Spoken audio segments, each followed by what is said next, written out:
नमस्कार, शाम के 7 बजने वाले हैं। वक्त है अपना बिहार का। आपके साथ मैं हूं शिप्रा झा और बुलेटिन में सबसे पहले आपको बता दें, झारखंड के साथ साथ बिहार की 4 विधानसभा सीटों पर होने वाले उपचुनाव की घोषणा की जा चुकी है।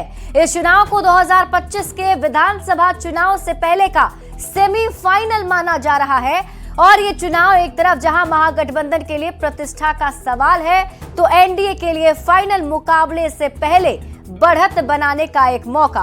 ये रिपोर्ट देखिए।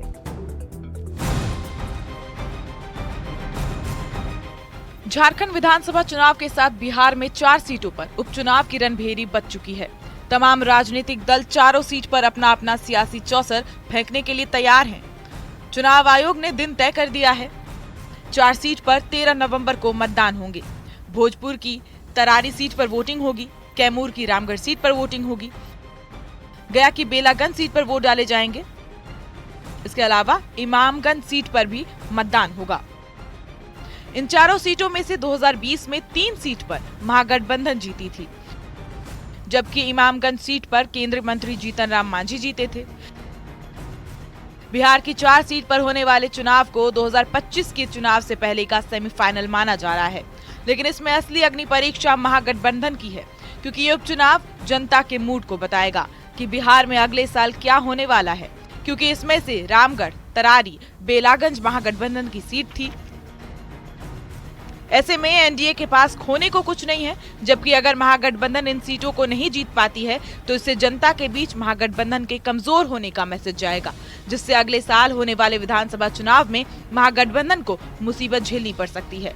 जबकि दूसरी ओर एनडीए चारों सीटों पर कब्जा करने की कोशिश करेगी ताकि फाइनल चुनाव से पहले अपनी बढ़त बढ़ा सके।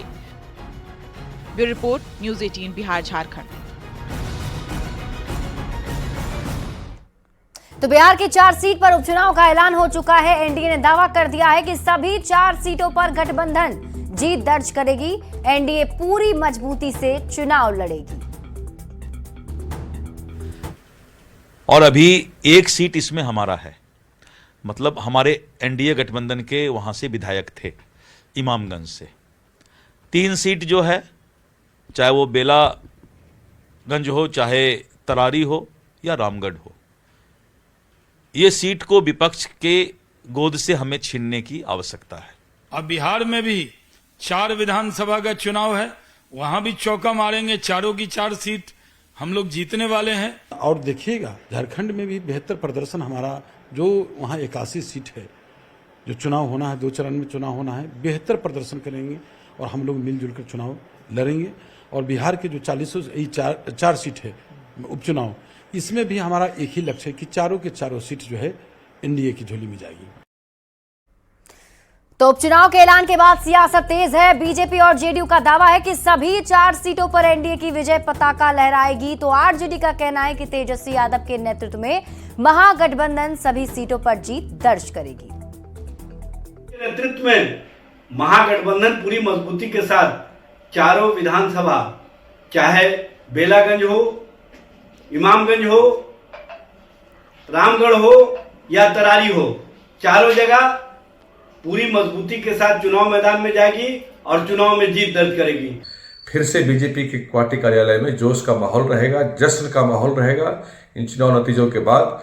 वहीं कांग्रेस आरजेडी के लोग इस देश के संवैधानिक संस्था, कभी ईवीएम, कभी चुनाव आयोग पर ठीकरा फोड़ते नजर आएंगे। 4 सीटों के लिए किए गए घोषणा के बाद एनडीए इन सभी 4 सीटों पर बहुत ही मजबूती के साथ मैदान में उतरेगी और मुझे पूरा उम्मीद और भरोसा है कि एनडीए इन सभी सीटों पर अपने सहयोगी दलों के साथ तालमेल कर चुनाव को जीतने में सफल होगी। तो वहीं झारखंड में चुनाव के ऐलान पर तेजस्वी यादव का बयान भी सामने आ गया। तेजस्वी यादव ने कहा कि झारखंड में इंडिया अलायंस की सरकार है और इस बार भी बीजेपी को चुनाव में परास्त करेंगे। सीटों की संख्या पर कुछ दिन में फैसला भी हो जाएगा। और तेजस्वी यादव गिरिराज सिंह की स्वाभिमान यात्रा पर भी बरसते नजर आए। तेजस्वी यादव ने गिरिराज सिंह पर नफरत फैलाने का आरोप लगाया। जनरल इलेक्शन का घोषणा हुआ है, झारखंड का 2 फेज में हुआ है और 13 और 20 तारीख को चुनाव है।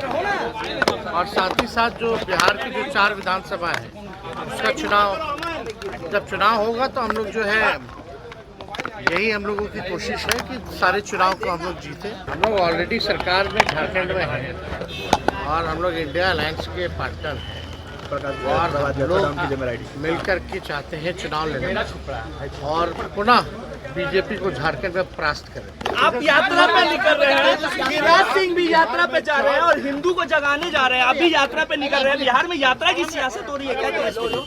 यहाँ सोया हुआ केवल हिंसा फैलाना, लोगों को भड़काना, नफरत की राजनीति करना, यही इन लोगों का काम रह गया।